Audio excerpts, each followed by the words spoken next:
ಒಂದ್ second by Rayareddy ಒಂದ್ second ಅದನ್ನ ಕ್ಲಿಯರ್ ಮಾಡ್ತೇನೆ ನಾನು. ಯತ್ನಾಳ್ ಅವರೇ ಆಯ್ತು, ಇದಲ್ಲ ಬೇರೆ ಪ್ರಶ್ನೆ.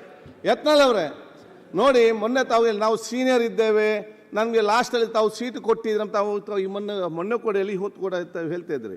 ನಾನು ಸ್ಪಷ್ಟ ಬರ್ತೇನೆ, ರಾಜ್ಯದಲ್ಲಿ ಸೀನಿಯರ್ ಜೂನಿಯರ್ ಅಂತ ಇಲ್ಲ. ಅಧಿಕಾರ ಇದ್ದವನೇ ಸೀನಿಯರ್, ಅಧಿಕಾರ ಇಲ್ಲದವನು ಜೂನಿಯರ್.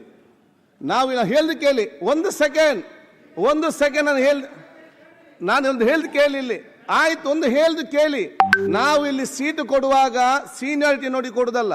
ಯಾರಿಗೆ ಜಾಸ್ತಿ ಸಂಖ್ಯೆ ನಂಬರ್ ಇದ್ರೆ ಅವ್ರಿಗೆ ಈ ಸೈಡ್ ಕೊಡುವಂಥದ್ದು, ಕಡಿಮೆ ಸಂಖ್ಯೆ ನಂಬರ್ ಇದ್ರೆ ಈ ಕಡೆ ನಾವು ಕೊಡುವಂಥದ್ದು.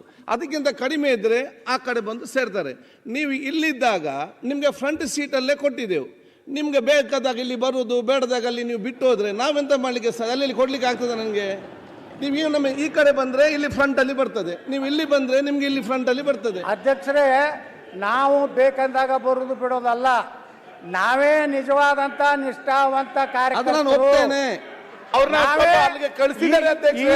ಈ ಸದನದಲ್ಲಿ ನಿಜವಾಗಿ ವಿರೋಧ ಪಕ್ಷ ನಾಯಕ ಅಂದ್ರೆ ನಾನೇ. ಆಯ್ತು, ನಾ ಅಡ್ಜಸ್ಟ್ಮೆಂಟ್ ಕೇಳಿ ಅಲ್ಲ, ನಾ ಯಾರು ನೋಡ ಹೊಂದಾಣಿಕೆ ಮಾಡ್ಕೊಂಡೆಲ್ಲ, ನಾ ಮುಖ್ಯಮಂತ್ರಿಗಳ ಕಚೇರಿಗೆ ಹೋಗಿಲ್ಲ, ಯಾವ ಮಂತ್ರಿಗಳ ಬಳಿ ದಯಾಪರನಾಗಿ ಕೇಳ್ಕೊಂಡೆಲ್ಲ. ಬಿಜೆಪಿ ವಿರೋಧ ಪಕ್ಷದ ನಾಯಕರು ಬೇಕಾದ್ರೆ ಡೆಪ್ಯೂಟಿ ಸ್ಪೀಕರ್ ಪಕ್ಕ ನೀವು ಒಂದು ಕುರ್ಚಿ ನನಗೆ ಅಲಾಟ್ಮೆಂಟ್ ಮಾಡ್ಬೇಕಂತ ವಿನಂತಿ ಮಾಡ್ಕೊತೀನಿ. ಓಕೆ.